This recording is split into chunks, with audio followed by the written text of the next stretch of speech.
साल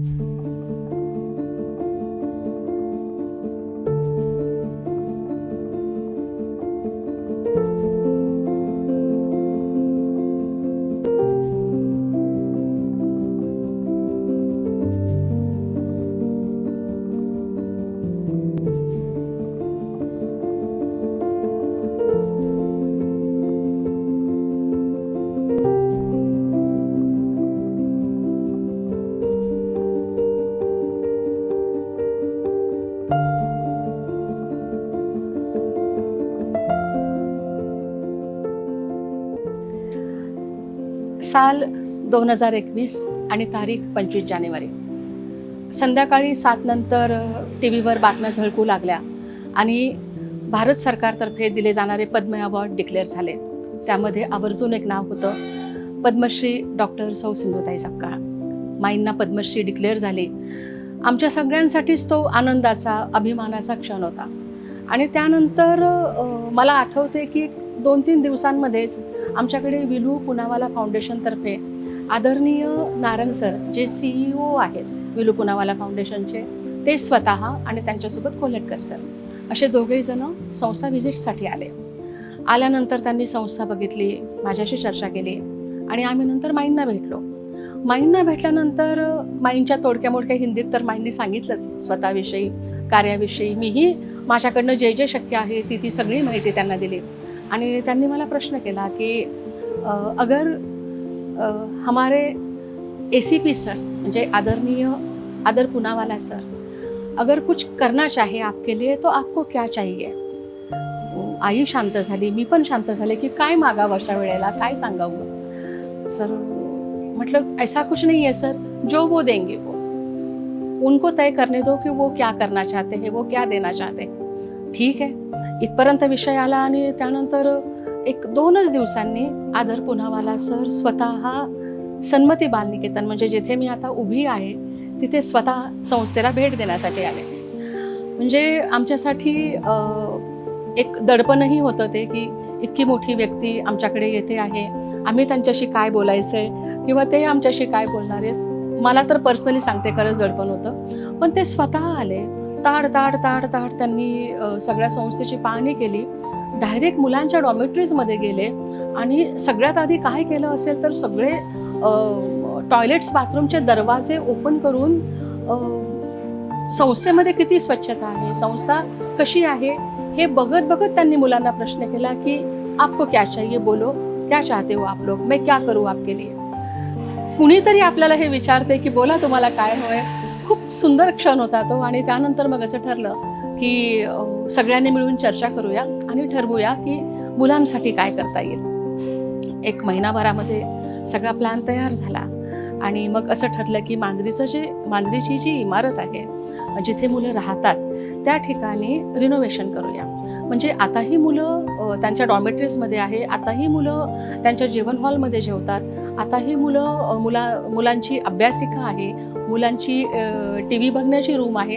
पण यात काय बदल करता येतील.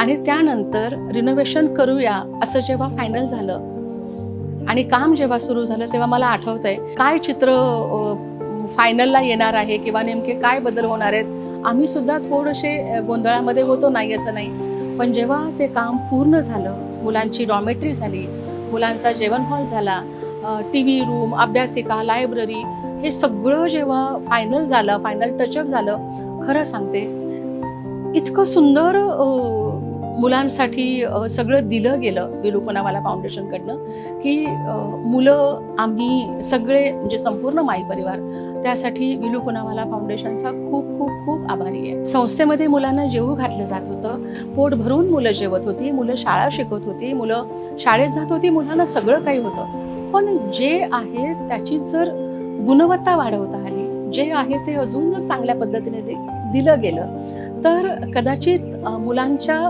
संपूर्ण व्यक्तिमत्वावर त्याचा परिणाम होऊ शकतो. त्यांच्या अभ्यासामध्ये त्याचा एक चांगला बदल घडून येऊ शकतो आणि या सगळ्याचा परिणाम म्हणून रिझल्ट चांगले येऊ शकतात.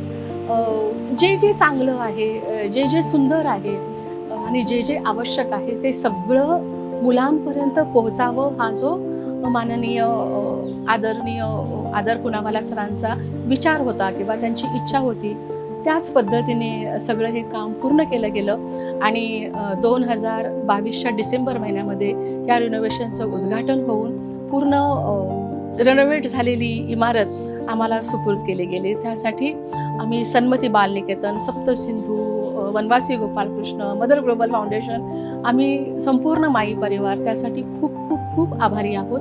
पण विलू पुनावाला फाउंडेशनविषयी बोलताना हा एकच विषय नाही आहे, मला अजून काही गोष्टी शेअर करायच्यात. एकतर माई जेव्हा गेल्या, म्हणजे 4 जानेवारी 2022ला माई गेल्या, आम्ही सगळे तेव्हा संभ्रमित होतो. म्हणजे आम्हाला काहीच कळत नव्हतं की आता कुठून सुरुवात करायची असते, सुरुवात करायची म्हणजे काय करायचं असतं.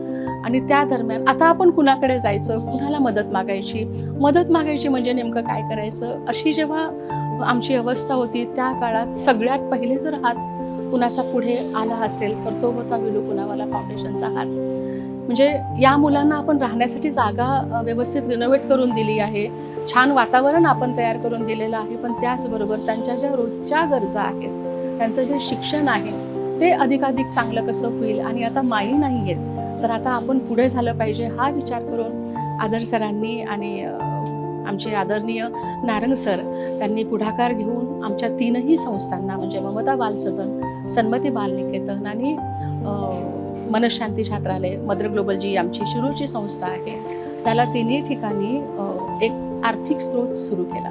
त्यामुळे काय झालं की आम्ही जे हपकून गेलो होतो किंवा आम्ही जे तुटून गेलो होतो, कुठेतरी एक आधार मिळाला आणि एक हिंमत आली, एक ब्रीदिंग स्पेस जो म्हणतो तो मिळाला की चला अगदीच आपण आता खाली नाही आहोत, एक सोर्स आपल्यापर्यंत पोहोचला आहे, पण आता आपण उठून उभं राहायला हवं आणि आपण आता प्रयत्न करायला हवे.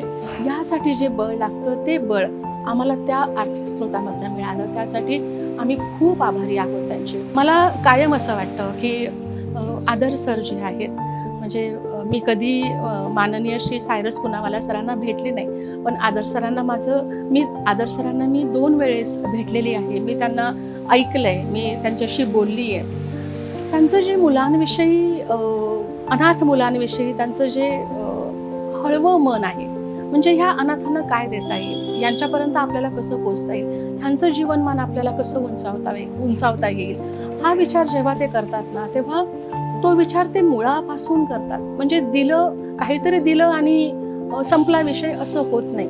ते संपूर्णतः कसं बदलून टाकता येईल, जे आपल्याला करायचं आहे ते प्राथमिक पासून तर शेवटच्या लेवलपर्यंत उच्च स्वरूपाचं असलं पाहिजे.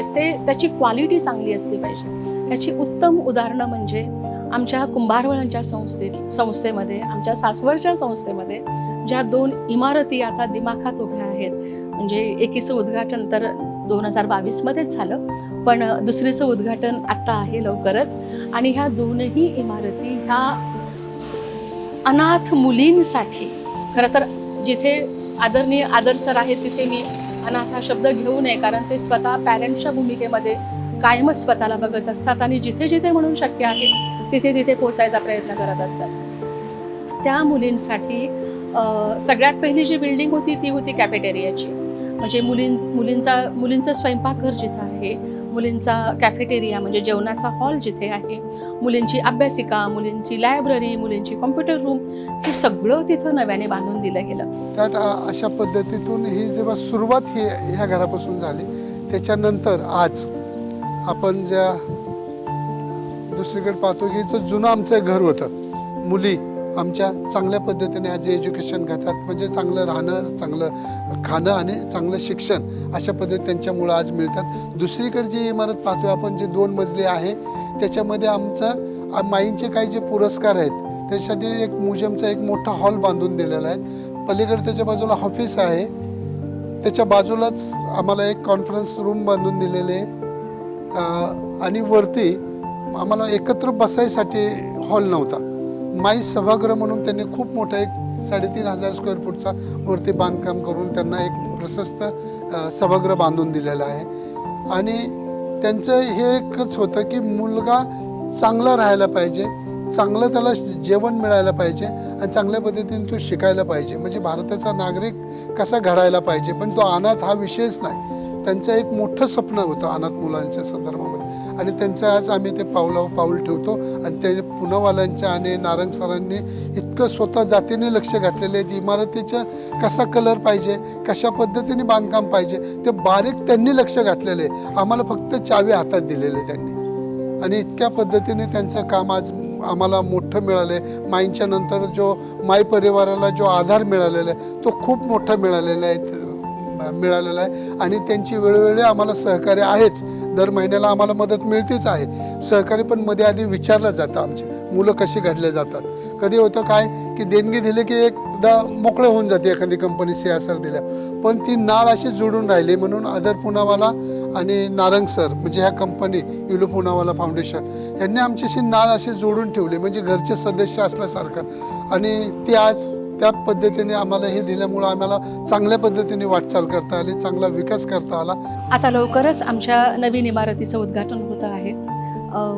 त्यामध्ये ऑफिस, मुलींसाठी कॉन्फरन्स हॉल, मुलींसाठी काउन्सिलिंग रूम आणि सगळ्यात आकर्षणाचं केंद्र म्हणजे मला जो एरिया आवडला तो हा तिथे तयार झालेला मल्टीपर्पज हॉल किंवा रिक्रिएशन हॉल जो 2800 स्क्वेअर फीटाचा फक्त मुलींसाठी बांधला गेलेला आहे. जिथे मुलींना स्वतःच्या कलागुणांना वाव देता येईल, जिथे मुलींना काही शिकता येईल, जिथे वेगवेगळे कोर्सेस करता येतील किंवा वेगवेगळे सेशन्स मुलींसाठी तिथे आयोजित करता येतील. म्हणजे बघा मुलींनी जेवायचं ते ठिकाण किती नीटनेटकं असलं पाहिजे, मुलींचा स्वयंपाक जिथे होतो ते ठिकाण, ते स्थान किती व्यवस्थित असलं पाहिजे, मुली ज्या ठिकाणी राहतात, मुली ज्या ठिकाणी शिकतात, हा सगळा विचार विलू पुनावाला फाउंडेशनने करून ह्या दोनही इमारती आमच्यासाठी बांधून दिलेल्या आहेत. खरं सांगते हे आमच्यासाठी शक्य नव्हतं. आमची इच्छा खूप होती की आमच्या संस्थांमध्ये जी मुलं आहेत आम्ही तर त्यांना सगळ्या गोष्टी प्रोव्हाइड करतोच आहोत, पण अजून चांगलं देता यावं.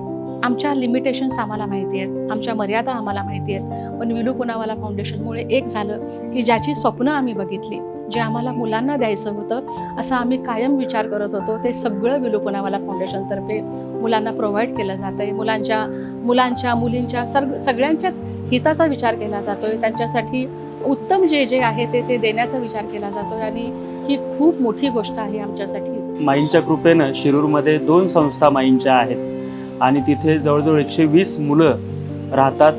त्यांचं तिथे संगोपन केलं जातं, शिक्षणाची जबाबदारी तिथे घेतली जाते आणि त्यांचा सर्वार्थानं विकास कसा होईल हे पाहिलं जातं. पण आदरणीय माई गेल्यानंतर आम्ही ज्या अडचणीतून गेलो किंवा तेव्हा जी परिस्थिती उद्भवली त्यामध्ये अगदी देवासारखे धावून आले ते विलू पुनावाला फाउंडेशन. ते म्हणतात ना, बुरे वक्त में भी जो तुमसे जुदा ना हो, जरा गौर से देखो कहीं खुदा ना हो. तर अक्षरशः देवाप्रमाणे विलू पुनावाला फाउंडेशन माई परिवारासाठी धावून आलं. विलू पुनावाला फाउंडेशनच्या या सहकार्यामुळं खूप मोठा आधार मिळाला, ज्यामुळं माईंचं हे कार्य जोमाने पुढे नेण्यासाठी ताकद मिळाली. आज विलू पुनावाला फाउंडेशन हजारो संस्थांना, हजारो निराधारांना मदत करतंय. त्यामध्ये आम्हीही आहोत, याचा आम्हाला खूप आनंद आहे.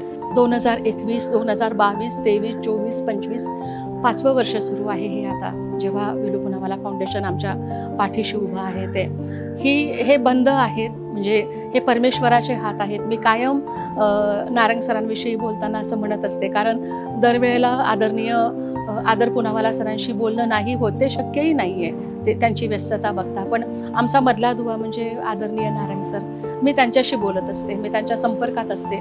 माझ्या ज्या अडचणी आहेत, मला जे सांगायचं असतं, मला त्यांच्याशी बोलता येतं. आणि ही अशी जी माणसं असतात ना, ही देवदूतासारखी असतात. म्हणजे तुम्ही एखादी इच्छा करावी आणि त्यांनी तथास्तु म्हणावं आणि ते पूर्ण व्हावं, असा काहीतरी फील कायम नारंग सरांशी बोलताना येत असतो.